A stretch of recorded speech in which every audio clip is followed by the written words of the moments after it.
Hello, I'm Barry Murray, a volunteer at the Charlotte County Jail building. This building was built in 1832. It was built to serve the County of Charlotte, being primarily the three metropolitan areas of St. Stephen, St. George and St. Andrews, plus the Fundy Isles. It replaced an earlier version of the jail which was built near Market Square. This building is built from granite. If you travel around Charlotte County, particularly in the St. George area, this sample of granite that I'm holding is what you'll find in the quarries of St. George. It's quite attractive. It's pink, soft, very nice. However, when you're building a prison, nothing is going to be soft and very nice. So the stonework here in this particular building, the granite was all quarried, as far as we know, in southwestern Maine, in the areas of Red Beach, Perry, and Robbingston.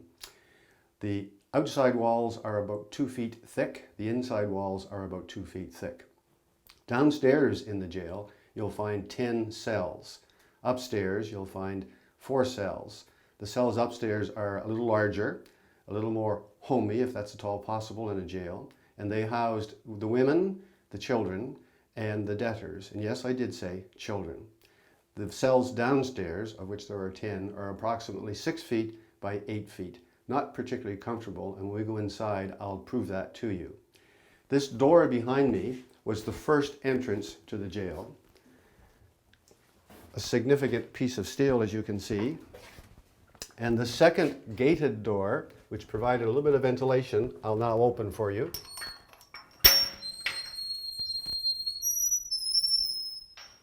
And the squeak of the door welcomes you into the Charlotte County Jail. Well, thank you for coming into the jail. I'll just tell you that for our camera purposes, we've added some lights so you can see me. But in the days when this jail was open in the early 1800s and mid 1800s, there was no lighting here. To help you understand what you'd have to do to earn a night in this wonderful jail, I'm standing beside a page from the session sheets from the Charlotte County Courthouse. And the Charlotte County Courthouse is next door, and we're going to be going there shortly. But what the session sheet does for you, it gives you a piece of social history for Charlotte County during the period when this jail was in operation. So I'm going to draw your attention in a moment to the session sheet from 1866. That's more than 30 years after this jail opened. But what we're going to do is we're going to look at what would you have to do to be charged and granted time in this particular jail. I mentioned that the cells upstairs, we are downstairs, held women, children, and debtors. And being unable to pay your debts was unfortunately a common crime. When I go to the session page, I'm going to point out the number of debtors and the amount of their debt, and also point out the fact that the person to whom they owed their debt was often listed in the session page.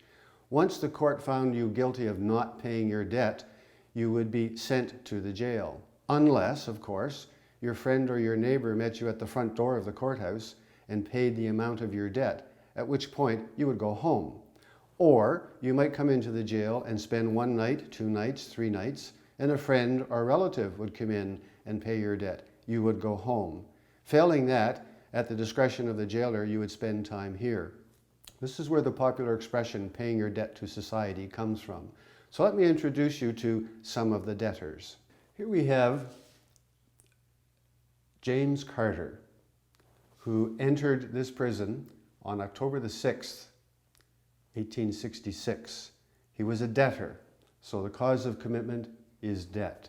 Because he owed someone, their name is also listed, Deborah Bradford. The name of the officer is listed as well, and the amount of the debt, in this case, $11.20.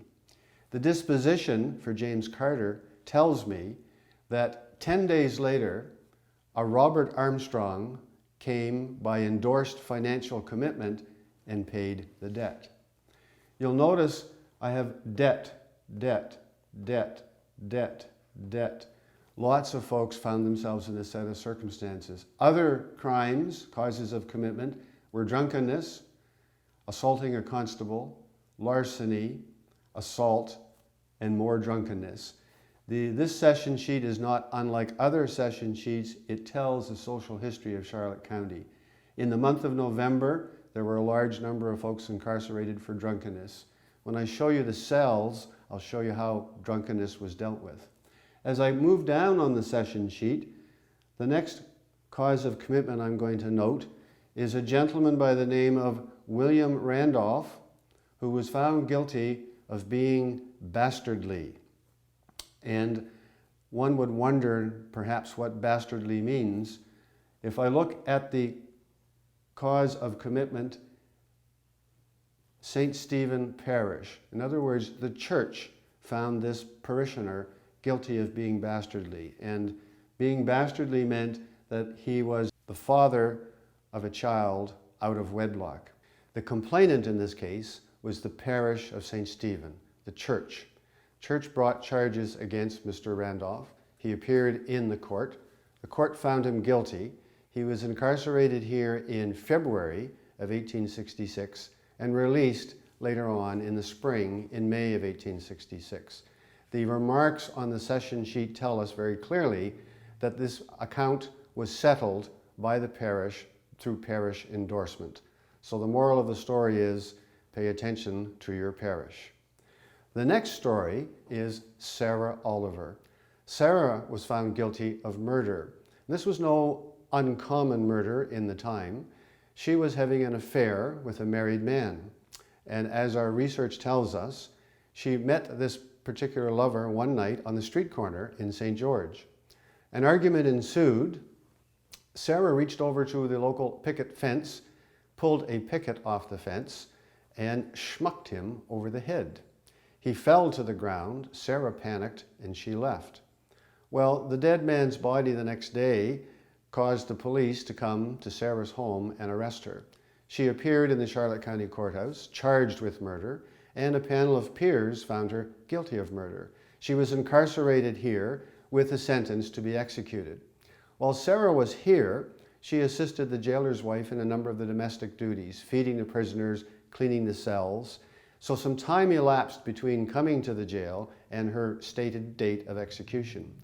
The Crown prosecutor, who tried her in the trial, actually encountered the murdered man's widow at the market one day. Expressing his condolence, he said to her, "Terribly sorry about your husband, ma'am." She responded with, "He was perfectly fine that night when he came home." The Crown prosecutor said, "Pardon me?" She said, "Yes, he was perfectly fine that night when he came home. We had dinner, we sat by the fire that night, and the next morning when I woke up, there he was, in the bed, dead." Well, the Crown prosecutor, now armed with this information, met with the judge and said, "There's been a mistrial, a miscarriage of justice, Your Honor. Sarah Oliver was found guilty of a murder that I cannot connect the evidence to the cause.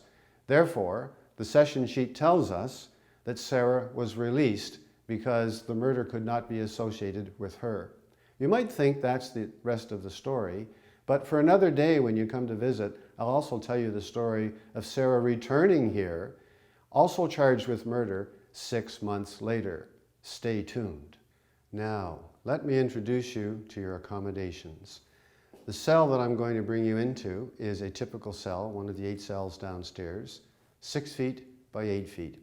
Few extra accoutrements have been added to this cell in the 1900s. There's actually boards over the stone floor and actually an attempt at wall covering.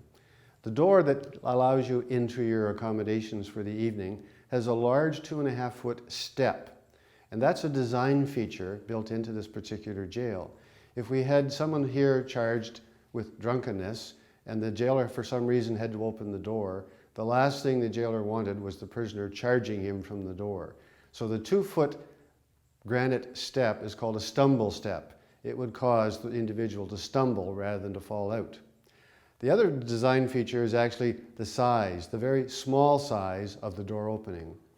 An average man's shoulder width would not fit through the door. Ergo, the man would turn sideways to come out, slowing him down and again, hopefully obviating the fact that he might attack the jailer. Once inside your cell, you'll notice that there is only one small slot, actually a window, keeping in mind that the depth of this granite exterior is almost 2 feet.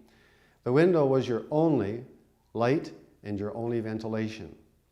Inside the particular cell that we're going to enter, you'll find your small metal cot.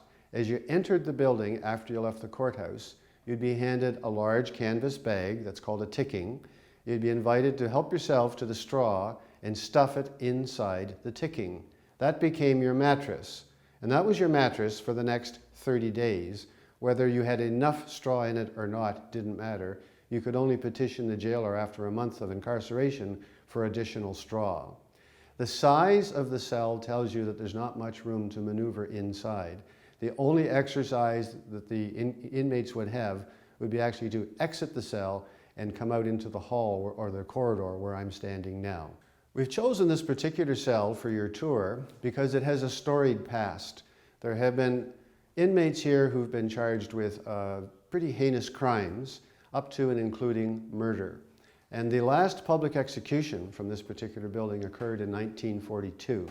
A young airman from the Royal Air Force by the name of Thomas Hutchings was stationed in Penfield, which is about 30 kilometers from St Andrews. He did what most young men were doing in his time off.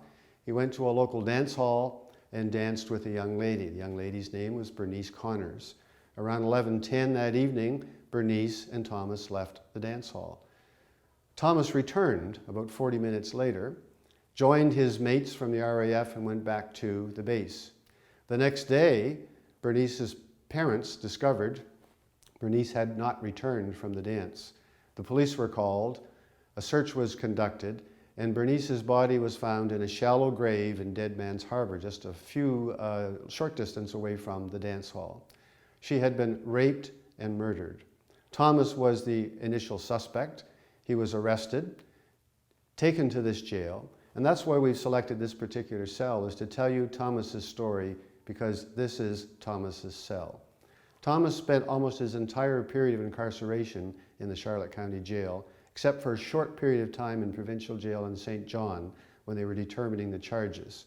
The charge was murder and rape. He appeared in the courthouse, he appeared before a panel of peers, and he was found guilty. Thomas returned to the cell, and as was the law then and is now, if there's the potential for capital punishment, there always has to be room for an appeal and a potential pardon. Thomas's lawyer did place an appeal with the officials in Ottawa, and after a period of time, the appeal was denied, and it was established that he was to be executed by public hanging from the grounds here of the Charlotte County Jail in December 1942. The executioner arrived in December 1942, arrived in this building carrying 2 duffel bags. One was very heavy, and he dropped it on the floor with a thud. That contained the noose, the rope that formed the noose that executed Thomas Hutchings. Just as a sidebar story, the executioner's handbook recommends that executioners place, if you count these knots with me, you'll see there are 13 knots. There's an expression we often use about lucky 13. Well, this was not lucky for Thomas Hutchings. With the 13 knots applied to the rope, it was attached to a gallows which had been hastily assembled in our backyard. When I say hastily assembled, when the executioner arrived, he was disconcerted to find that no gallows had been constructed. Our local jailer and 2 local men were directed under the executioner's instructions to build a gallows. The gallows were built, the rope was tested, and on the appointed evening after midnight, Thomas was marched out of the jail with 2 clergymen, a doctor, a coroner, mates from his RAF squadron, taken up to the top of the gallows, and the executioner put the hood over Thomas's head and pulled the handle. I mentioned 13 knots, I mentioned successful executions. By all accounts, this was not a successful execution. Thomas' body hung for a lengthy period of time. Neither the coroner nor the local doctor assigned to the file would sign the death certificate. The High Sheriff ordered him cut down, and then a short period of time elapsed, and finally the doctors signed his death certificate. It was almost 2 a.m. on a cold December night. They put Thomas's body on a gurney and took him next door to the county courthouse. The next morning, the High Sheriff went downtown to our local businesses, found 6 men, brought them to the courthouse, pulled the sheets back on Thomas's body, and asked the 6 men to sign that Thomas had died through public execution and not through harm. I'm not sure what 6 businessmen would know about that particular topic, but 6 of our finest businessmen duly signed the documents. The sheriff ordered the jailer to burn the rope, tear down and burn the gallows, and thus would end a terrible story here in St Andrews. But our jailer of the day, George Goodall, who had worked at building the gallows, decided, I'll just disassemble it. So he disassembled the gallows, placed it under the courthouse, under judges' chambers. That may account for some of the strange occurrences that occur to this day in our courthouse. Although the jail closed to prisoners in 1979, we have the facility open in current use as the Charlotte County Archives.